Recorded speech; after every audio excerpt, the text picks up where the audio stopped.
In this episode of Falmouth in Focus, we'll meet Falmouth's new Diversity, Equity, and Inclusion Officer, check in with a Cape-wide organization that is launching a volunteer recruitment campaign, and brave the frigid weather with some die-hard anglers. All this and much more on this edition of Falmouth in Focus.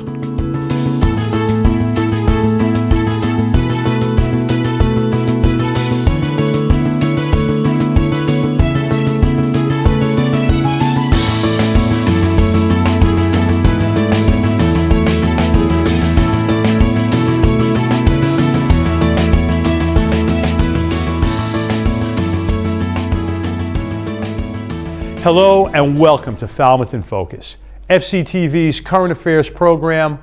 I'm your host, Michael Expiring.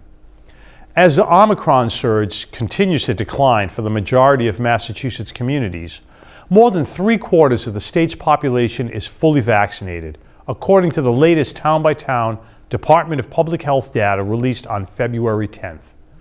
All key COVID-19 metrics, including deaths, cases, and hospitalizations, declined statewide. However, it is important to remember that we are still in the midst of a pandemic and we must stay healthy by following the guidelines for social distancing, mask wearing, and following good sanitary habits. The Friday briefings by Falmouth's health agent Scott McGann are a good way to stay informed of the latest vaccine and testing information. You can view the briefings on FCTV Government Channel 15, our Facebook page, and fctv.org. With Massachusetts' school mask mandate expiring on February 28th, Governor Baker has stated that masks will become optional across the state unless a particular district chooses to implement one. The Falmouth School Committee met this week to discuss their options and receive public input on the topic. Meanwhile, a group of concerned parents opposed to a continuation of the school mask mandate voiced their concerns outside of the high school. Stay tuned to FCTV and future Falmouth in Focus episodes for an update on the school masking regulations in Falmouth. Falmouth's new Diversity, Equity, and Inclusion Officer, Jacqueline Hartman, spoke on Zoom with us recently to discuss the goals and outreach efforts of this town position. Ms. Hartman also gives a brief overview of this position and how it integrates within Falmouth. Hi, I'm Jackie Hartman. I'm the new DEI officer for the town and public school system in Falmouth. I am coming from New York City, and so we just moved here, and we've been really getting to know the community. My vision for the town in my position is to foster a sense of belonging for all individuals who come into Falmouth. I have goals both for the town and the school. For the first 6 months, I'm doing a lot of outreach, meeting a lot of different people and talking with them about any ideas that they have and ways that they can be supportive of the goals. And then I have, from that, I've been collecting a lot of data on different things within the district. And so with that, I can do 2 and 3, which is the policy reviews and then identifying necessary training. So I am working on going through the public data, looking at some of the materials that are going out, and then also doing interviews. So if you have anything that you would like to talk about, you can always reach out to me. So I'm also hoping to create an interactive training session so that, it's not just a video that you're watching, but it's something that you're actively doing. So you can connect with me by my cell phone. That number is 774-349-1638, or by the school phone at 508-548-0151, and my extension is 172. You can also contact me via the school email if you have a question that involves the school, and that's at jhartman@falmouth.k12.ma.us. Or if there's something that's a concern on the town side, you can reach me at jacqueline.hartman@falmouthma.gov. So I'm really looking forward to working with everyone in the town, and thank you for being welcoming to me, and I'm excited to get started. Thanks to Jeff Wyman for that story. It's time now for 3 things from Town Hall, FCTV's condensed version of the takeaways from recent municipal meetings. Selections are chosen based on community impact. A transportation planner from the Cape Cod Commission updated the Select Board regarding the complete street study being conducted at their meeting this week. The board was given a brief overview of the project, including how the study was done and some of the requirements and plans moving forward. Prioritization plan. This is where we're at. I'll go over this kind of timeline. One thing to point out with this is state highway roads, state-owned roadways are not eligible. So the state is kind of looking at that as with their own program. So this really wants to focus the towns on their town-owned roads. And we did a public outreach effort as part of this to really have the public weigh in on where their local issues might be. And we based it off of several studies that have been done in town, so this was not in a silo. We have the bike plan, the Route 28 Main Street Transportation Master Plan, several other documents, safety studies. Then, the board heard presentations from several people regarding their petitioner articles for the April town meeting. Among these articles presented were plans for a municipal light plant and board, a full-time position of a sustainability officer, and an article to designate a meals tax for affordable housing. Consultant might recommend that this be a consultant position that's self-funded rather than a town staff person. I don't know what they'll come up with as a recommendation, but I think that'll be part of what guides us in how the position is created. But any position, if it's created and it's long-term, is going to have to be incorporated into our operating budget. Mm-hmm. Okay, that's my, that was my question. Yeah. Thank you. Just a little preview of your questions for town meeting. Okay. All right. Thank you. Thanks for your Thank patience. you very much. Thank you, Rosemary. Select Board Chair Doug Brown brought forth a report to the board expressing concern over the fact that possible radioactive water is being discharged into Cape Cod Bay. Mr. Brown cited a meeting in Duxbury where legislators were expressing concern over these reports. The board discussed this concern along with members of the public weighing in, then voted to support a letter that was presented to them addressing these concerns. That the Nuclear Regulatory Commission does sometimes approve discharges from nuclear plants into waterways, but apparently if there's enough concern, they take another look at it. And I'm not a nuclear expert by any means, but I just feel like release 1 million gallons of radioactive water into Cape Cod Bay. I was very convinced by some of the literature that I read that doesn't seem like a good idea. To see the meetings in their entirety, check out Government Channel 15's program schedule at fctv.org. After a quick break, we'll hear from Big Brothers, Big Sisters of Cape Cod and the Islands about their latest recruitment campaign. Stay with us.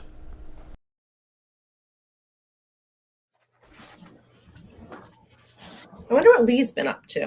I'm going to give her a call. She's always doing something with the theater. I'd love to find out what's been going on. Hey, Charlotte. Hey, Lee, how's it been? How are you? I'm great. How about you? Same old, same old. Nothing going on since I last saw you. Just Nice. the Well, world got turned upside down. Other than that, not much. it certainly did. And I don't know if you've heard, but I just moved back to town and would love to know what's new with the Woods Hole Theater Company. How'd you guys hold up through COVID? You know what? What's new is more than you could even imagine. Our first show of the 2020 season had its opening and closing performance on the same night, literally as the world was shutting down. Oh my God. But the theater company discovered over the last 20 plus months that nothing can keep us down. And if you perform, people will come. That's amazing. So what venues have you been at? What shows have you put on? Have you been in the community hall? No, the community hall was shut down, right? That opening performance of a couple white chicks sitting around talking opened and closed the same night. Woods Hole Theater Company stayed closed until just a month ago. But we ventured to museums on the Green, the Katuitt Arts Center, and all places in between. We performed Kalamazoo, some tales and anecdotes.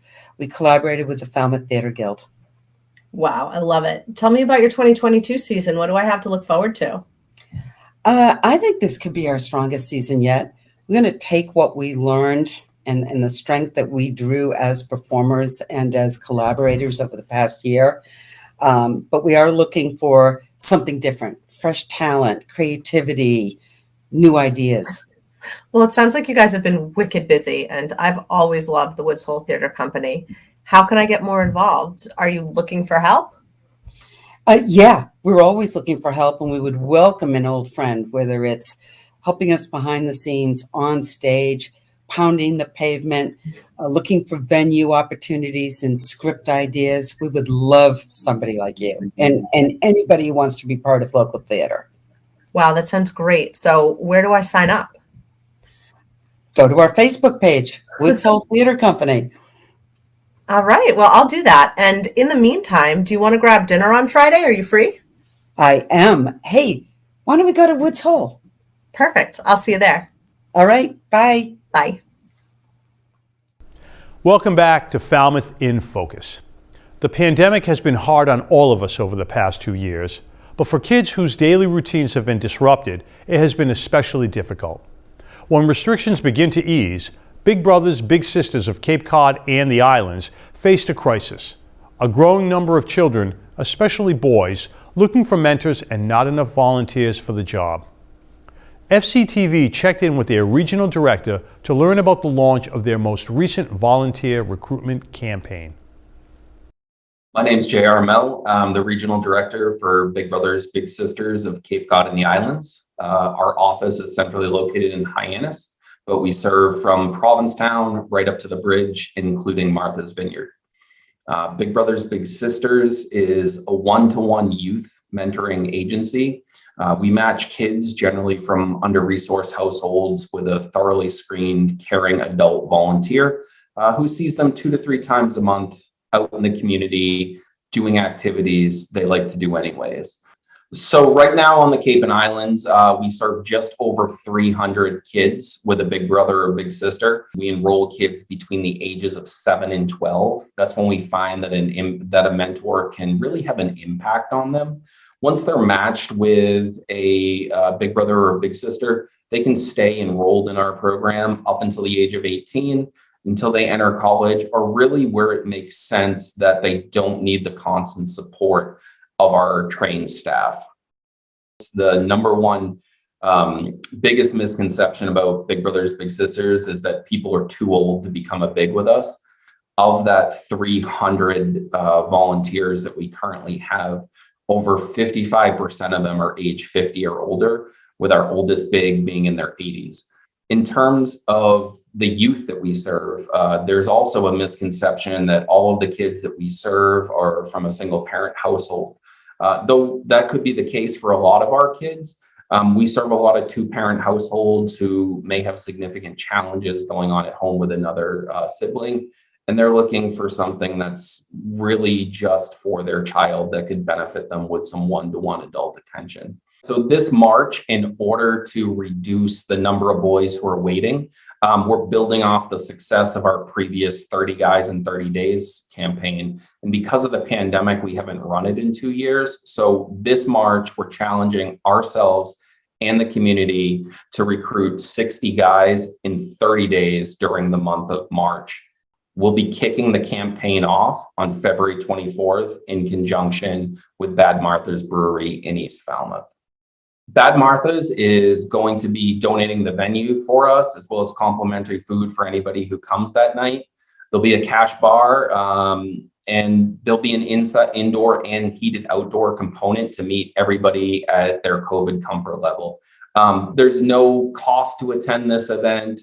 There's no pressure to sign up to be a big. We're inviting the Falmouth community and beyond to come learn about what it is that we're doing, talk to some of our current mentors who do this out of the kindness of their heart, and see if it's something that fits into what you have the time to do and what you have the desire to do to take some of those boys off the wait list. So I encourage you, come down, learn about what it is that we're doing. If you can't make it, visit our website. Our few hours twice a month might not seem like a lot for you, but for one of the boys on the wait list, it makes all the difference in the world.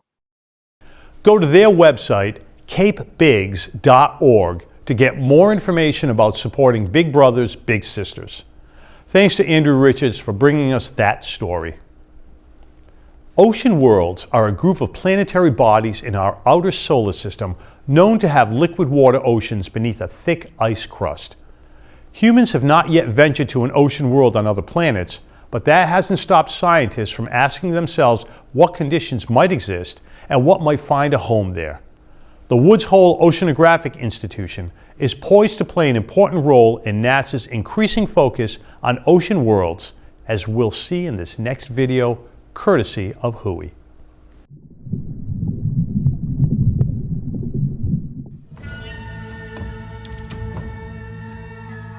What would be the most exciting discovery in our lifetimes?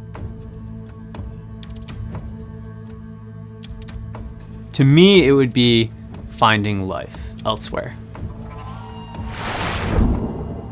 Even a discovery of microbial life would be an incredible discovery, not even just for our lifetimes, maybe for all of humanity.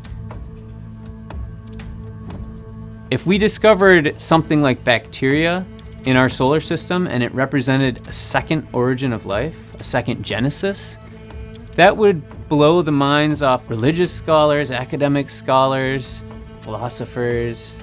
It would be taught in grade schools that life can originate by natural chemical processes.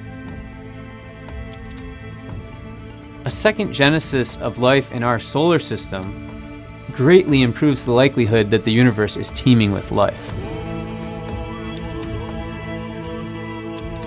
If there are conditions like Earth, which we expect there to be, perhaps life takes hold very early there and has an opportunity to evolve into the complexity we see here.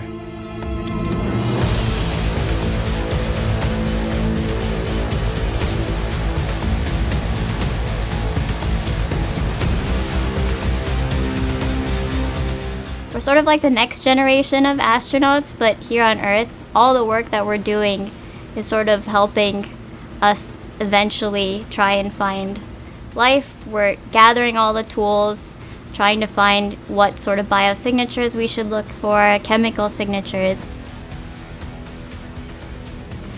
My research focuses on studying extreme microorganisms living in soda lakes to hydrothermal vent environments to understand what sort of organisms could exist on other celestial bodies in our solar system that contain oceans.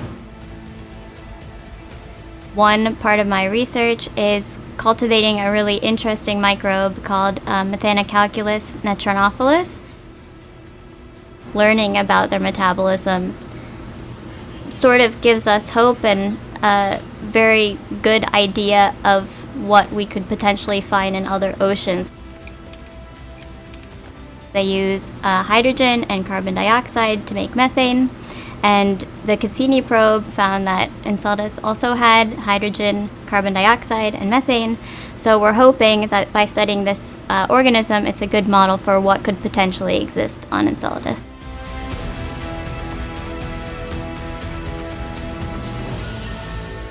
I'm involved in the search for life in the solar system. I'm trying to develop a framework for using chemical species that can be detected by spacecraft around these icy ocean worlds in our solar system.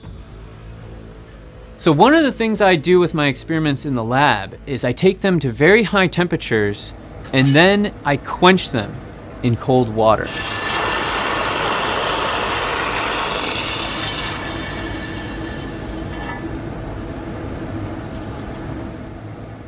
That process is meant to mimic the circulation of ocean water on these icy ocean worlds into rock, where it can be heated before it is brought back and expelled into this icy ocean.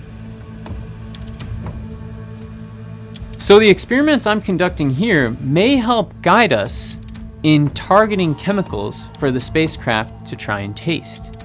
And those chemicals could tell us what kinds of life could be supported within the interiors of these icy ocean worlds.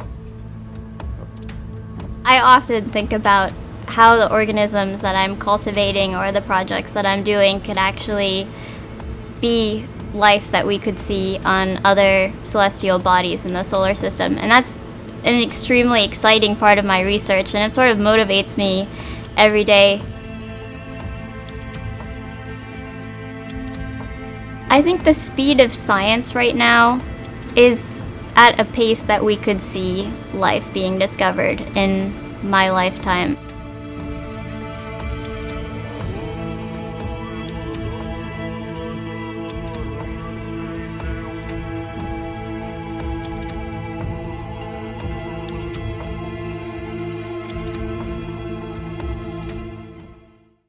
Thanks to WHOI for submitting that Falmouth in Focus video. We're going to take a quick break, and when we return, we'll find out about a project at Falmouth High School that offers students new tools for comprehending art and literature. Stay with us.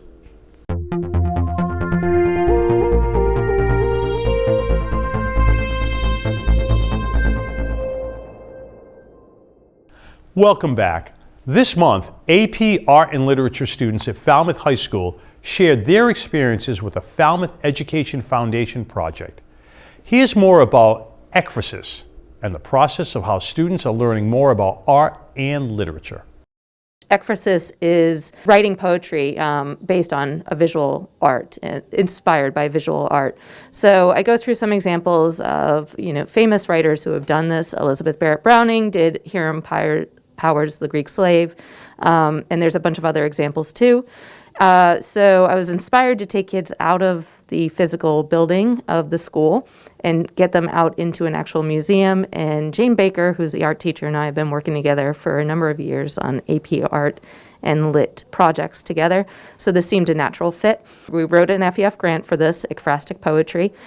We take them up to Boston. This year and the previous year, we did the Isabella Stewart Gardner Museum, which is just an eye-opening experience for anyone who's not been in that particular museum. And we have the details of the ekphrastic method. So they select a piece.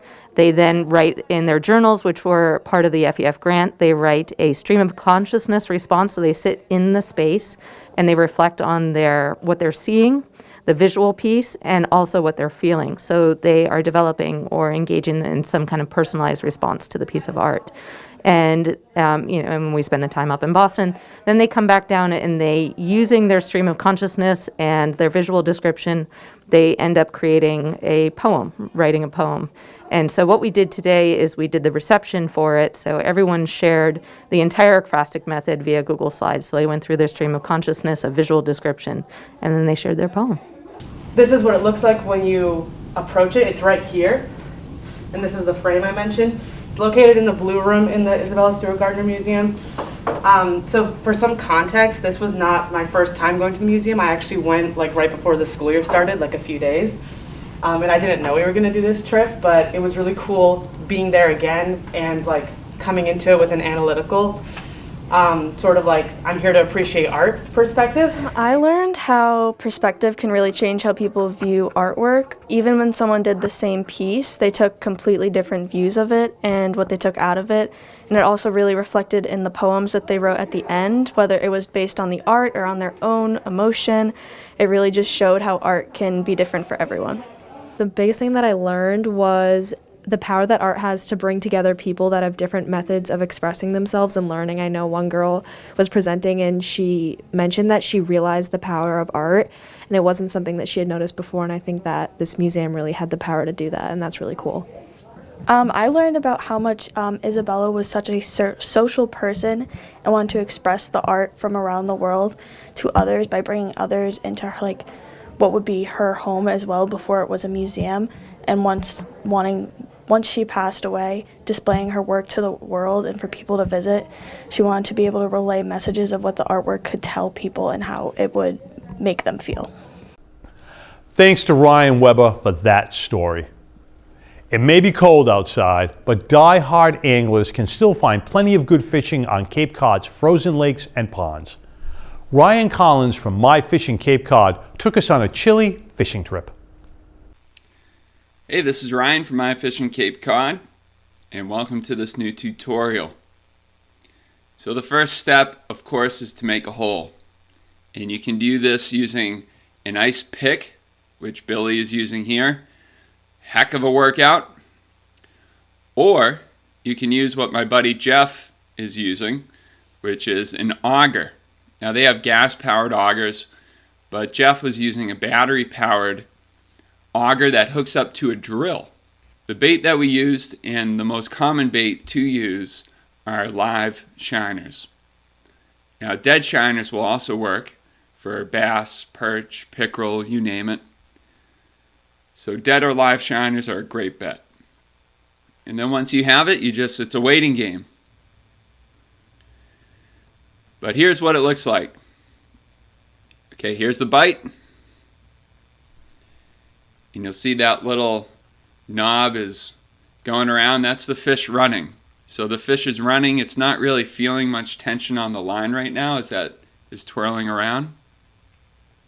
So carefully pull it up and then just set the hook. Keep steady tension on the line. It's kind of like hand lining in Costa Rica.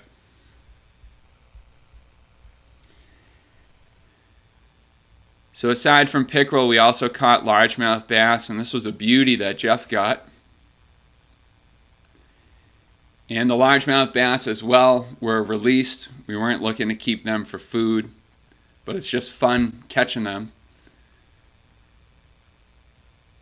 All on live and dead shiners. Now here is the target species. These perch are delicious, and you can see that they're actually very, very colorful as well. The ideal size perch to keep is about 16 inches, and a lot of the ponds on Cape do have lots of beautiful yellow perch where you can get some wonderful fillets out of. We did keep some of the smaller ones, and I still was able to get some wonderful little fish stick size fillets. But beautiful colors on these fish. And it's interesting because nobody eats them during the summer, but during the winter it's just wonderful food fish. And you just chuck them right on the ice and they're pretty much flash frozen.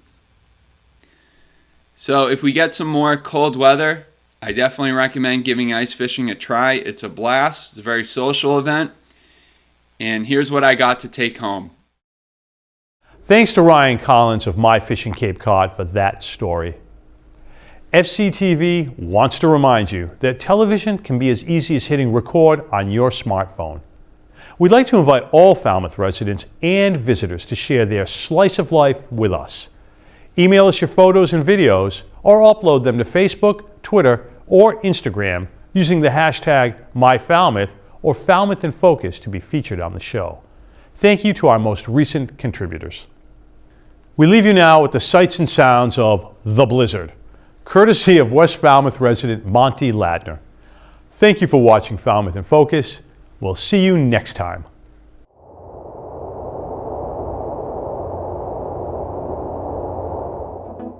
We now have breaking news. It's freezing out there. Make sure to bundle up.